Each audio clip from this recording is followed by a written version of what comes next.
quality of public education is a critical component in our economic development success. Every business prospect that we meet with inquires about our schools, the quality of our schools, the progress and the product of our schools. And frequently, this is a deciding factor in economic development decisions on companies either expanding or locating their business here. So with that in mind, we're pleased to provide this opportunity for our leaders to talk about the capital investments in these three systems made possible by the BRAC bonds. It's an honor to be here to represent not only the 36,000 Department of the Army civilians and those that are still having the opportunity and the privilege of wearing a uniform, but also to represent the business community here to talk about the importance of this BRAC initiative here and the approvals that we've received. To me, having worked through this journey, worked with some great elected officials and some great community volunteers to be able to help this process through, what we have now that's been presented to us is an opportunity to create our future. And watching this develop, I could tell you, has been really another affirmation or confirmation of what these elected officials and the community leaders have been able to accomplish. Being given the opportunity for $175 million to be put into our education system is really something that other communities would love to have. Others try to do it. It happened here. And it happened here because of the leadership of this community. I would tell you it's special. And I'll talk a little bit more about that. But right now at the moment, what I would like to talk about is the importance of what this BRAC initiative has done. BRAC is a very competitive opportunity for the Department of Defense to right-size its organization, Department of Defense. And we know that. And we know that in the best interest of all civilians in the United States, what they want to do is right-size Department of Defense to put the right people in the right place. In order to do that, this community has to be able to compete on a level playing field, and in some cases take advantage of the significant opportunities it has right now in the areas of science and technology and engineering.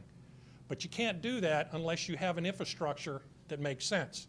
You can't do that unless you have medical care in this community where we can recruit the best and the brightest. And for sure, you can't bring people into this community unless you have an education system that reflects what the needs are of those that want to come to Redstone Arsenal and to the business community here because of the high requirements for education, for higher education. Okay, now it all starts with the fact that we know what goes on in Redstone Arsenal today. It's all about the highest technology that occurs inside of the Department of Defense: missile defense, aviation, IED forensics, exploring what our enemies are doing for missile defense, all kinds of things, the highest technology here that occurs inside the arsenal. What you have to have is a workforce that can, in fact, execute the mission that's required, that Redstone Arsenal is required to provide to the Department of Defense. In order to make that happen, the U.S. government is going to go anywhere they need to go to bring the best and the brightest to come work on Redstone Arsenal. Now, this community had to make a choice whether they wanted to participate in providing the best workforce possible for Redstone Arsenal or not. This commitment is not only a commitment by this local community, but also it's a commitment of the state to say we want to put our money where opportunity is. And there's no better place for opportunity than right here in northern Alabama in order to provide support to the United States. You know, this is just one more example of what they do here. When the toughest challenges are required of this country, they've always come to reside here. They've always come to northern Alabama for solutions, all the way back to Explorer, from the response to Sputnik, up to providing defense of our country for missiles, and then Army aviation for what is provided to this current fight and the fights in the past. They've always come here for solutions. This is one more example of being able to provide the right solution. $175 million being provided to this community with these great elected officials and these three superintendents that I would tell you I would challenge any community to have have better superintendents than the ones that we have up here in Madison County. and in the northern Alabama area. I would challenge you to do that. The only problem that we would possibly have is to not enable those superintendents and this leadership with the resources they need to do the job.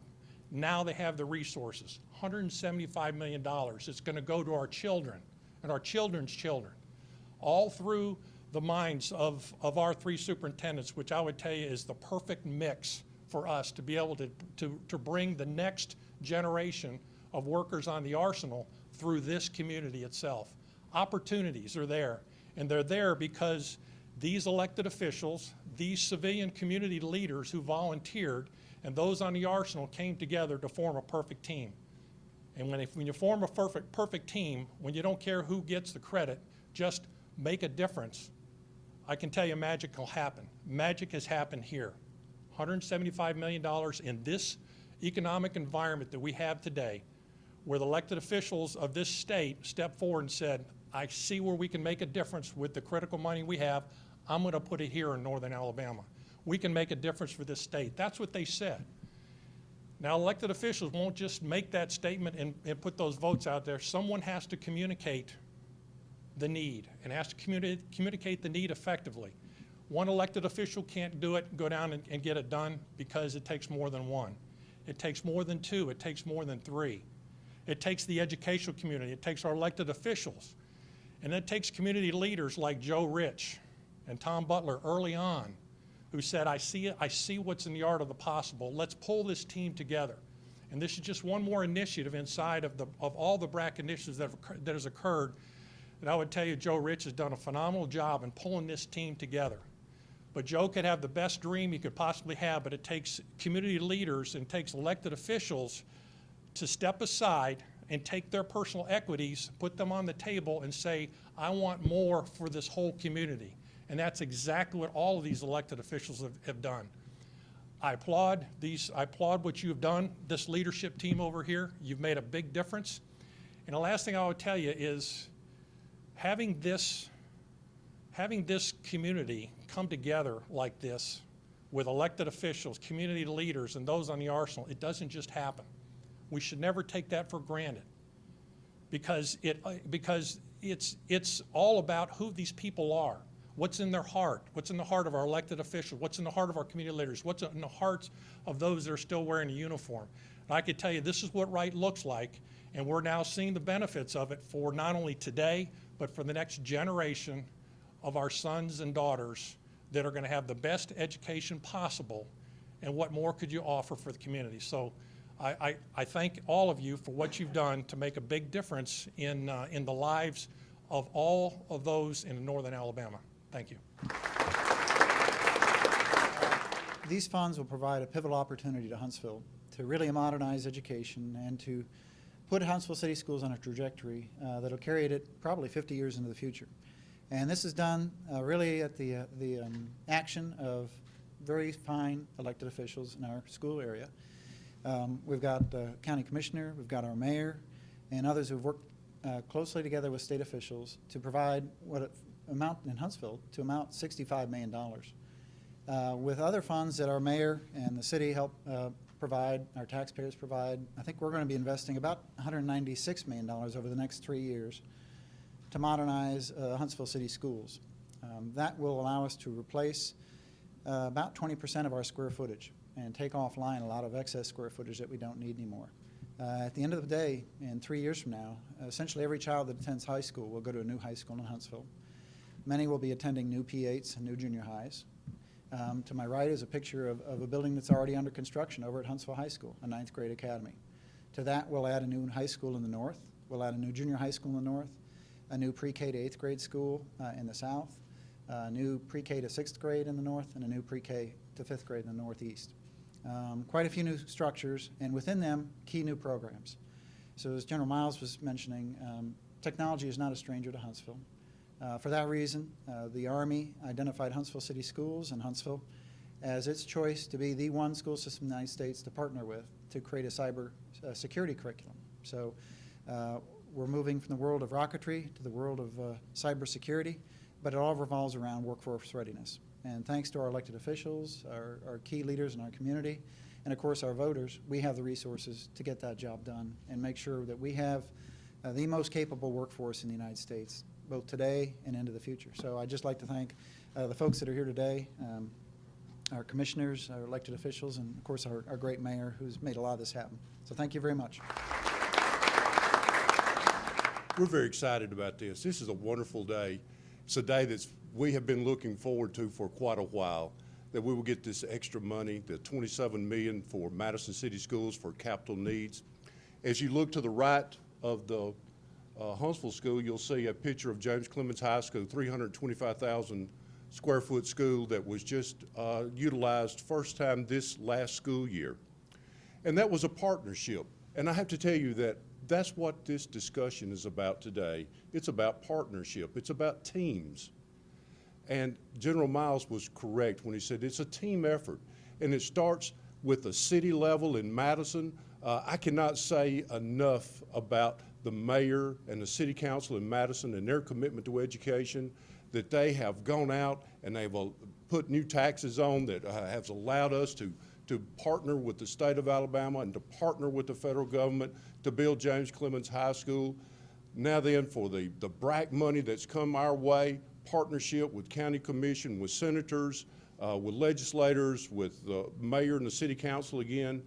And now then we're looking at renovations of Bob Jones High School. But one of the most important things about this is we have buildings because we have programs. And we have programs to help kids, to prepare them for the future. And this money that we're going to be spending on capital needs, a lot of these things, this money would have to be spent whether this money came or not. But then it would take away from programs. And so that's the exciting part about this, is that our programs get to continue, that we get to continue great education and to look forward to other ideas, other academies, other venues of teaching kids and getting them ready, because this money has freed us up to do those things that are critical for the workforce. So I can't say again, Mayor Trulock, Commissioner Chairman Strong, for everyone, thank you so very much. We really appreciate it. One of our board members, Ms. Bartlett, is here. I can't tell you, it is a team effort in all of Madison County, and we're just excited about it, and thank you very much. We had a unique situation in the county. We qualified for approximately $56 million, but couldn't afford it. We couldn't afford the payback on that. And without someone stepping up to the plate that could help us, we would not have acquired that money. So when the county commission unanimously voted to help us out and let us get that, that was a blessing to us. And so that's what's good for kids in the county. I agree. I really enjoy hearing Mayor Battle talk and Mayor Trulock about we need a strong three-legged stool, and that's not referring to any derogatory remark. It's just we need 3 strong school systems, and I believe we have that. And I believe by working together, and the superintendents have been wonderful, helpmate to me as far as coming on board, and Dee Fowler and Casey Wardinski have been super, and I'm just thrilled to be part of this system in the Huntsville area. What that will do for us, approximately $56.1 million in BRAC money. We will build a new high school in the Sparkman area. That will alleviate overcrowding. It will, people look at that and think, well, you're going to end up with two 3A schools. No, we won't. We'll divide a 6A school and have 2 6A schools in that area. That certainly will help our programs. It will also help our student safety. It will help overcrowding. It's a great help to the students in that area. We're also have a monumental task of hoping to open a new intermediate school just north of Lynn Fanning Elementary next August. That school will in itself alleviate a lot of the overcrowding in the Hazel Green area, and that will be amazing. We've already gone fast into that. Kerry Wilkerson can give you details on that, but we're excited about that. And we also have started taking some buildings down at Madison County Elementary School. We'll build a new academic wing out there, which is much needed. So what will this money do for us? This money will help kids. This money will strengthen the entire Huntsville area, Madison County. It'll make us stronger. It'll make us more desirable. And when the sun sets, at the end of the day, we've done the right thing for kids. So I really do appreciate that on behalf of the school system, and we're looking forward and we're excited to what's coming forward. Thank you. We were challenged as a community to make our education system fit what Huntsville is, to fit the tradition of what Huntsville is. Today, I think we can say that we have met that challenge, and that challenge is one that was a very good challenge to throw out to this community. We met that challenge through the City of Huntsville voting on a property tax extension by a 68% margin. by the City of Madison voting to increase their taxes to take care of their community, by the County Commission coming forward and providing money for our system. And what we're seeing right now is a generational shift for this community to make this community step up and be a smart place to live, work, and play. We're seeing that through our school systems, we're seeing that through our workforce, and we're seeing that as a community that is on the cusp of being one of the greatest communities that we could ever be. This is very important to us. We're sitting here talking about $297 million worth of school buildings being built for our community, for our children. We're talking about a system that has accountability to it, has one of the best educational achievement processes to it, and now will have the best buildings, the best facilities for education. That's a challenge that we were challenged with 4 years ago, and Jim, I can tell you today, I think that we have met it. That challenge was met by Team Redstone, Team Huntsville, Team Madison County, Team Madison. All of us came together as a group to make sure that that three-legged stool, which we call our education system, was one that was a quality education system for our community. And that challenge is one that we will continue to meet, we will continue to step to, and we will continue to make Huntsville a smart place to live, work, and play. Thank you for your effort. Just a quick personal story about how education has impacted my family as well as our community. 13 years ago, we moved to this community because of an outstanding school system. 13 years later, we have residents who are still moving to our communities because of outstanding school systems. So that's critical. It tells you that it is important for families. They look for those great community systems that we have here. I can tell you, today is a great day. I think between all of the partnership between Huntsville, Madison City, Madison County, the money you've heard today is a result of our partnership. We could not do it without the teamwork we have here. I tell you, as Dr. Fowler said, we're proud in the City of Madison. We're proud to have a lot of BRAC money coming in, and we continue to grow and improve. So I'm glad to be a part of the team, glad to be here with the team to celebrate today. Thank you. 3 strong school systems, 6 strong cities, 1 strong county, and a dynamic federal installation right here in Madison County, Alabama. We've accepted the challenge to make a better school system, to make a better community, and ladies and gentlemen, teamwork, this right here is truly the definition of it. Today is historic. It's a game changer. I want to thank the members of the Madison County Commission.